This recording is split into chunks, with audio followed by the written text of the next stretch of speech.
Hi friends, welcome to my channel TV ಕಥೆಗಳು. ಬನ್ನಿ ಅಮೃತಧಾರೆ ಇವತ್ತಿನ ಹಂಚಿಕೆ ಏನಾಗುತ್ತೆ ಅಂತ ನೋಡ್ಕೊಂಬರೋಣ.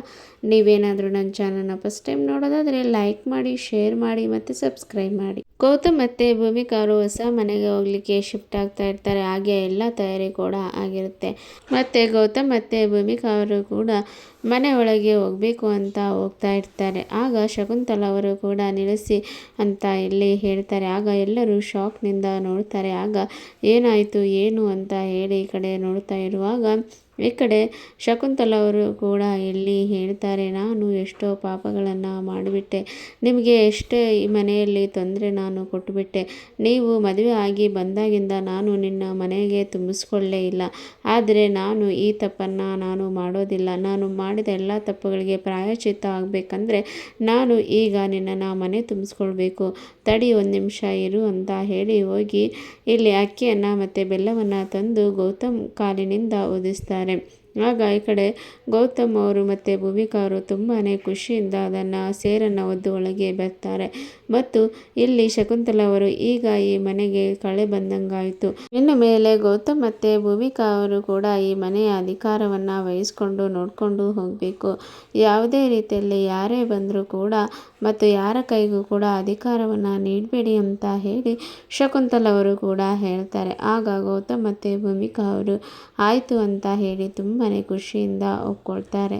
ಮತ್ತು ಎಲ್ಲರೂ ಕೂಡ ಹೊಸ ಮನೆಗೆ ಹೋಗಿರೋದನ್ನು ನೋಡಿ ತುಂಬಾ ಖುಷಿಯಲ್ಲಿ ವಿಜೃಂಭಣೆಯಿಂದ ಇರ್ತಾರೆ. ಮತ್ತು ಜಯದೇವ್ ಅವರು ತನ್ನ ಹಣವನ್ನು ಪಡೆದುಕೊಳ್ಳಲಿಕ್ಕೆ ದಿಯಾ ಅವರ ಮನೆ ಮುಂದೆನೇ ಇರ್ತಾರೆ. ಮತ್ತು ದಿಯಾ ಅವರು ಕೂಡ ಔಟ್ ಸೈಡ್ ಹೋಗಿ ಮನೆಗೆ ಬರ್ತಾ ಇರುವಾಗ ಕಾರನ್ನು ನೋಡಿ, ಬೇಬಿ ಕಾರ್ ನಿಲ್ಲಿಸು, ನೀನು ಯಾಕೆ ಈ ರೀತಿಯಾಗಿ ನನಗೆ ಮೋಸ ಮಾಡ್ತಾ ಇದ್ದೀಯಾ, ಯಾಕೆ ನನಗೆ ಈ ರೀತಿಯಾಗಿ ಅವಾಯ್ಡ್ ಮಾಡ್ತಾ ಇದ್ದೀಯಾ ಅಂತ ಹೇಳಿ ಕಾರ್ ಹಿಂದಿಂದೇನೆ ಓಡೋಗ್ತಾ ಇರ್ತಾರೆ. ಆಗ ಈ ಕಡೆ ದಿಯಾ ಅವರು ಸೆಕ್ಯೂರಿಟಿನ ಕಳಿಸಿ ಅವರನ್ನು ಹೊರಗೆ ದಬ್ತಾರೆ. ಮತ್ತು ಜಯದೇವ್ ಅವರು ಕೂಡ ತುಂಬಾ ಜೋರು ಮಾತಿನಲ್ಲಿ, ನೀನು ನನಗೆ ಈ ರೀತಿಯಾಗಿ ಮೋಸ ಮಾಡ್ತಿದ್ದೀಯಾ, ನನಗೆ ಹಣವನ್ನು ಕೊಟ್ಟು ಬಿಡು, ನಾನು ಇಲ್ಲಿಂದ ಹೋಗ್ಬಿಡ್ತೇನೆ ಅಂತ ಹೇಳಿ ಅಂತ ಇರ್ತಾರೆ. ಆಗ ದಿಯಾ ಅವರು ಕೂಡ, ನಿನ್ನದು ಯಾವುದು ಹಣ ಇಲ್ಲ, ನನಗೆ ಬರಬೇಕಾದ ಹಣವನ್ನು ನಾನು ಪಡ್ಕೊಂಡು ಬಂದಿದ್ದೇನೆ, ನೀನು ಯಾವುದೇ ಕಾರಣಕ್ಕೂ ಮನೆ ಮುಂದೆ ನಾನ್ಸೆನ್ಸ್ ಕ್ರಿಯೇಟ್ ಮಾಡಬೇಡ, ಇಲ್ಲಿಂದ ಹೋಗ್ತೀಯೋ ಇಲ್ಲ ಶೂಟ್ ಮಾಡಿ ಬಿಸಾಡಬೇಕು ಅಂತ ಹೇಳಿ ದಿಯಾ ಅವರು ಹೇಳ್ತಾರೆ.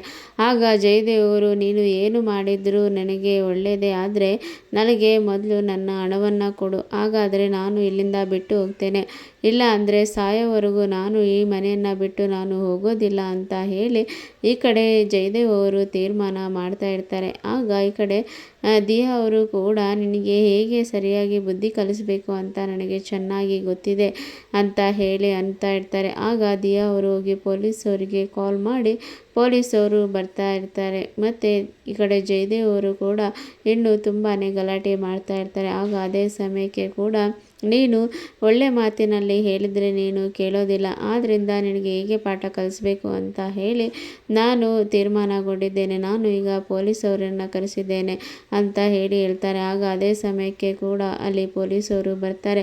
ಸರ್, ಇವನನ್ನು ಎಳೆದುಕೊಂಡು ಹೋಗಿ ಮನೆ ಮುಂದೆ ಬಂದು ತುಂಬಾ ಗಲಾಟೆ ಮಾಡ್ತಾ ಇದ್ದಾನೆ ಅಂತ ಹೇಳಿ ಇಲ್ಲಿ ಹೇಳ್ತಾರೆ. ಆಗ ಈ ಕಡೆ ಪೊಲೀಸವರು, ಯಾಕೋ ಈ ರೀತಿ ಎಲ್ಲ ಮಾಡ್ತಾ ಇದ್ದೆ, ನಡಿ ಪೊಲೀಸ್ ಸ್ಟೇಷನ್ಗೆ ಅಂತ ಇಲ್ಲಿ ಹೇಳ್ತಾರೆ. ಆಗ ಜಯದೇವ್ ಅವರು ಕೂಡ, ಇಲ್ಲ ಸರ್, ಇವಳು ನನ್ನ ಹಣವನ್ನು ತೆಗೆದುಕೊಂಡು ಬಂದು ಈ ರೀತಿಯಾಗಿ ಮಾತಾಡ್ತಾ ಇದ್ದಾಳೆ, ಇವಳಿಂದ ನನ್ನ ಹಣವನ್ನು ಕೊಡಿಸಿ ಅಂತ ಇಲ್ಲಿ ಹೇಳ್ತಾರೆ. ಆಗ ಪೊಲೀಸವರು, ಬಾ, ನಿನಗೆ ಅಲ್ಲಿ ಜೈಲಿನಲ್ಲಿ ನಿನ್ನ ಹಣವನ್ನು ಕೊಡಿಸ್ತೇನೆ ಬಾ ಅಂತ ಹೇಳಿ ಇಲ್ಲಿಂದ ಕರ್ಕೊಂಡು ಹೋಗ್ತಾರೆ.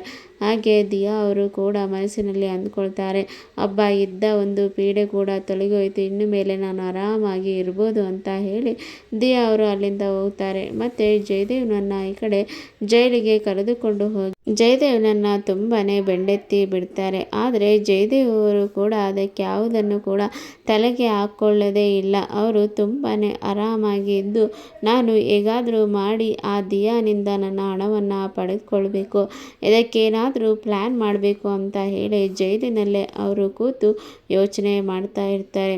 ಮತ್ತು ಜಯದೇವ್ ಅವರು ಜೈಲಿನಲ್ಲಿ ಇದ್ದುಕೊಂಡು ಯೋಚನೆ ಮಾಡ್ತಾರೆ, ನನ್ನನ್ನು ಪ್ರೀತಿಸಿದವರಿಗೆ ನಾನೇ ದೂರ ತಳ್ಳಿಬಿಟ್ಟೆ, ಆದರೆ ನಾನಾಗಿ ಹೆಚ್ಚಾಗಿ ಪ್ರೀತಿ ಮಾಡಿದ ಆ ದಿಯಾ ನನ್ನನ್ನು ದೂರ ತಳ್ಳಿಬಿಟ್ರು. ಆದರೆ ನಾನು ಇದರಿಂದ ನನ್ನ ತಪ್ಪನ್ನು ನಾನು ಅರ್ಥ ಮಾಡ್ಕೊಳ್ಬೇಕು, ನಾನು ಅವಳಿಗೆ ಇಂಪಾರ್ಟೆನ್ಸ್ ಕೊಡಬಾರ್ದಾಗಿತ್ತು.